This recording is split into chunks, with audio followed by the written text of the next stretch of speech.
everyone, welcome back to my channel. If you're new here, then welcome. I am Hannah and I hope you stick around for this video. Today's video is going to be a review, sort of, a try and testing review, my thoughts on the new L'Oreal Paris Infallible stick. What? It's the new L'Oreal Paris. It's the new L'Oreal palette. Oh my goodness, L'Oreal Paris Infallible Longwear Shape and Stick Foundation. I'm not really a stick person. Like, I've tried the Makeup Forever sticks and I do like them, but I've always had to send them back or like sell them because they're just not, they don't end up being my shade, which is really annoying. Even though Makeup Forever have like an extended range of shades, I can never really find my shade. I'm either too light or too dark. I'm in the shade Honey, 200 Honey. I'm not in that shade, but that was the only shade that I could pick up. There are 12 shades, which for foundation sticks, I know they have like different ones for like in different areas. They have like highlighting sticks, contouring sticks.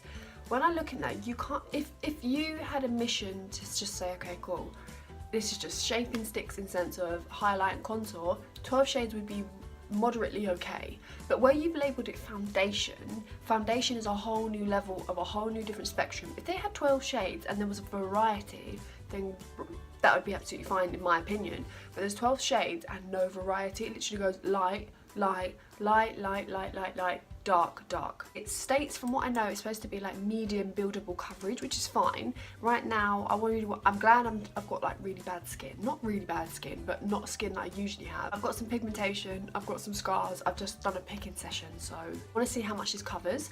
I don't mind medium foundations, they're not my favourite. My favourite are full coverage because I'm like a go, like ride or die with makeup. Like, you go full out or I go nothing. From what I know, you get 9 grams of product. So if I open it, this is the shade Honey. If I open it and I twist it up, like, I know it's going to be way too dark. It might even match, it might not. But that's how much product you get. Looking at the outside, you see it's shiny. When I'm looking at the actual foundation, it looks really greasy. Now, it's a matte foundation, so I'm a bit, it just looks like you've just spread oil all over it, and I'm just thinking, whoa. You do get a lot of product for £8.99, but what I do feel is that it's a waste of packaging, all of this. Like, you literally just slide that in. So it's about the same amount as that, and you've just got this excess plastic. Like, you could have just, I don't see the point. And apply this to my face as I normally would. I've primed using the ordinary silicone primer. It's like my favourite primer. I'm just doing what I usually do. I'm going to use Morphe M439 brush to blend it in, and then if I need to on top, I'll just use my Real Techniques Miracle Complexion Sponge to buff everything in elsewhere. I'm going to spray my Morphe brush with the Superdrug Vitamin E sprays. I really like that. And then I'm going to go in with the stick. And I've heard it's creamy, so I'm just literally just going to put it on. If I put loads on, it's just because I put loads on. But if I put it... Okay, this might be a tad... This looks really pink. So it might actually do okay. If I blend it in, on camera it doesn't look too bad. There's a hair. I don't want to put loads on, it's like super full coverage. So I'm just going to whack this all over the face and then blend it in as I normally would. So I'm going to get my Morphe M439 and just start to blend this in everywhere. This doesn't look too bad. Blending it in, I might have to go in. It did say it's buildable, so I might have to go back in, which I don't mind, especially because it's $8.99. If it was something more expensive with the price, I'd expect it to be more fuller coverage, a bit more on my nose, because I didn't put enough on my nose. I only put a tiny bit. And then, so far that's the first layer. It's not, if I blend this into my neck, it's not a huge colour difference, which is okay. Like, oh, I thought it was going to be extremely dark.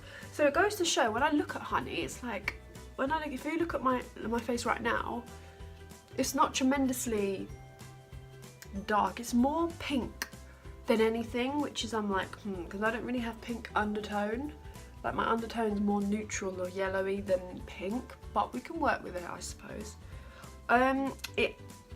Down here, it has covered up to an extent. It feels greasy. That's one thing I will say. It does feel greasy. It feels quite light, but I do feel like I have something on my face, which I don't mind. It might just take time to set.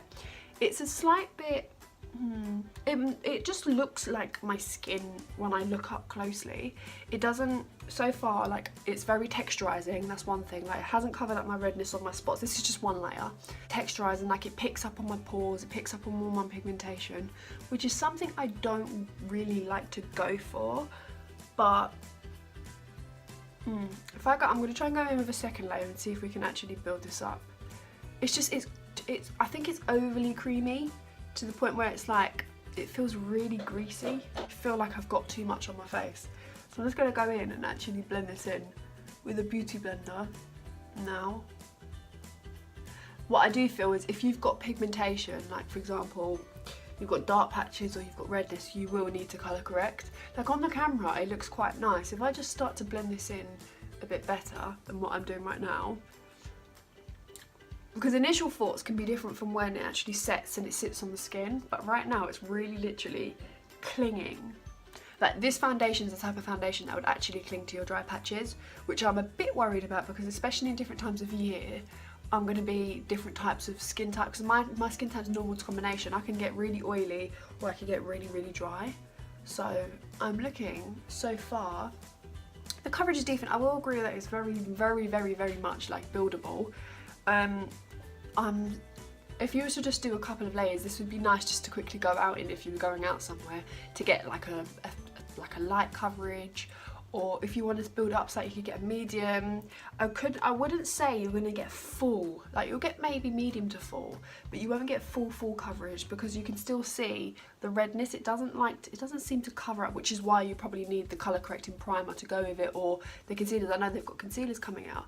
But what I will say is this does cling to your texture. So I've got like, you can see, you won't be able to see, but you can see my texture on my face, which is not a problem. You can see the bumps and whatnot. That could just be because of the primer, but in general, you can see the skin texture. And that's something I sometimes look for in foundations, is if they cling to dry patches, if they're texturizing, because if they're texturizing, then they're not going to be so great in photography, so, or just generally going out, because I don't want to accentuate the texture on my face. I sort of just want to blur it out. It doesn't have that blurring effect. The colour is okay. It does sort of match my neck, I suppose. Alright, so I'm back. I finished the rest of my makeup, etc, etc. Overall, it has sat really nicely with the rest of my face, like my highlighter, my bronzer, my contour, everything like that. What I will say is, overall, I think the foundation stick would be better for contouring and highlighting, for like for concealer, for not literally concealer but to highlight certain areas. When it runs out, I know I won't repurchase it again, which is a downer, but at the same time it's you try and error with certain things, and it's easy, really easy to apply. You can use it with a brush, sponge, however you want to do it. I do like how easily it is and how creamy it is, but I think it's a bit too overly creamy where it's greasy instead of creamy. So I'm happy with the amount of product. I will get still quite a few uses out of this. See, it has gone down slightly. This would be very easily like used up if you're like a foundation lover and you put foundation on every day. But it's $8.99, so you can't really go wrong. So overall, I think it's okay. I don't think it's like fabulous. I'm like, oh my god, this is. I wouldn't say this is a dupe. It could be a dupe, depending on, because this is the only first time I'm using it. The coverage is nice, like, as you can see, it is covering, but it's not covering to the fullest extent of what I like. That's why I agree it's buildable. So that's my overall thoughts of the foundation. Any questions, please just message me down below. I will sure to reply to you. As I said, I am the shade 200 Honey. For anyone wanting to know, I will link it down in the description. You can get this from Boots, Superdrug, and wherever they sell L'Oreal products, I think, right now. If you enjoyed this video and you want to see more reviews, please hit the like button. I would really appreciate it. And as I said, if you're new and you haven't already, please hit the subscribe button. It would mean the absolute world to me. I'm Hannah, and I shall see you in my next video. Bye!